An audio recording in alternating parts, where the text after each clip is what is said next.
नमस्कार जोहार दोस्तों मैं बता दूं कि इस देश का पीड़ित शोषित महिला और वंचित के मुक्तिदाता कहे जाने वाले, इस देश के नॉलेज ऑफ सिंबल कहे जाने वाले, इस देश के राष्ट्र निर्माता कहे जाने वाले, सोचिए कि इस बोधिसत्व बाबा साहब भीमराव अंबेडकर और संविधान निर्माता,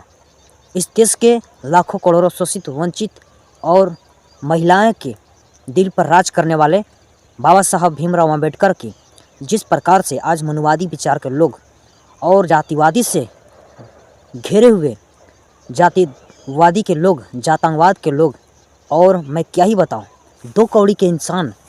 जिससे नॉलेज का ठिकाना नहीं है, जिससे ज्ञान का कुछ मालूम नहीं है, लेकिन वह आज बाबा साहब का देन से जी खा रहा है और आज इस धरती पर अच्छे से जीवन यापन कर रहा है। और वही इंसान आज बाबा साहब भीमराव अंबेडकर को तरह तरह की गाली देता है, तरह तरह की अपशब्द बातें बोलकर, और उन्हें सोचिए कि संबोधित करता है। आज के समय में दोस्त को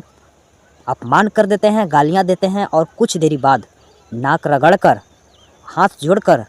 और बहुजन समाज के लोगों से, पुलिस प्रशासन के लोगों से माफ़ी मांगते हैं। इन जैसे जाहिल लोगों की तो माफ़ी मांगना और पुलिस प्रशासन से गोड़ हाथ पड़ना, ये तो सोचिए कि एक ट्रेंड बन चुकी है कि बाबा साहब का अपमान करो और वायरल हो जाओ। मैं बता दूं दोस्तों कि यह बिहार के सिवान जिले की नौतन थाना का है मामला, जो कि नाम विकास कुमार गुप्ता और उनके पिता मुकेश शाह, जो कि बाबा साहब को लेकर तरह तरह की टिप्पणियाँ कर रहा था, गालियाँ दे रहा था और अपशब्द बातें से बाबा साहब भीमराव अंबेडकर को संबोधित कर रहा था। ये दोगले इंसान और ये जाहिल इंसान को पढ़ने का उम्र था। हमें लगता है कि ऐसे लोगों को इस धरती पर पता नहीं इनके माता पिता कैसे परवरिश किए होंगे कि आज बाबा साहब जैसे महापुरुषों की और ऐसे जो भी दबे कुचले महिलाएं और काफ़ी लोगों को मुक्तिदाता कहे जाने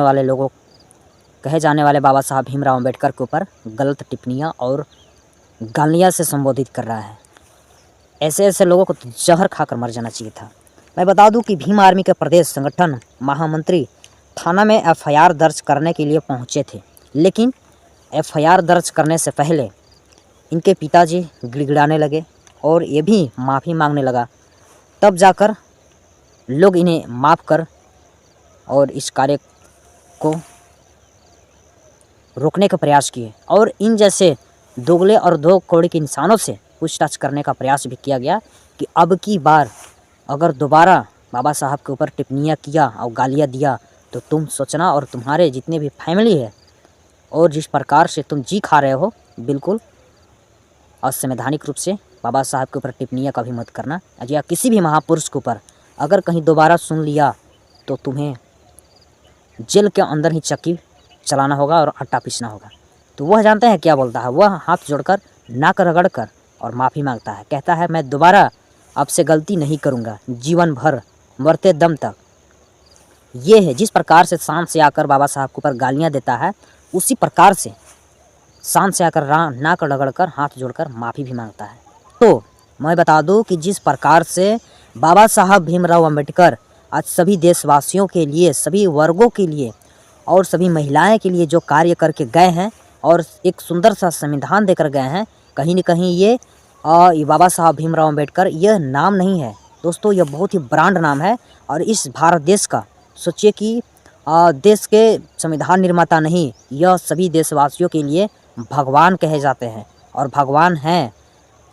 वाकई में वह भगवान है जो आज हम लोगों जैसे इंसानों की, महिलाएं की, और जो मनुस्मृति के जिस प्रकार से लोगों को उसमें घिनौनी हरकत देखा गया है मनुस्मृति में, उस प्रकार से बाबा साहब भीमराव अंबेडकर जो भी आज करके गए हैं हमारे लोग और हमारे देशवासी बहुजन समाज के लिए और पूरे भारत देश के लिए, वह सोचिए कि भगवान है। वह बाबा साहब भीमराव अंबेडकर कोई इंसान नहीं, वह भगवान थे और भगवान हमारे लिए हैं। तो चलिए, जय भीम, जोहार, नमस्कार। नए हैं तो हमारे चैनल को ज़रूर सब्सक्राइब कर लें, और ऐसे दोगले को आप लोग कमेंट राय में क्या बोलना चाहते हैं आप लोग ज़रूर बोलें और कमेंट ज़रूर करें।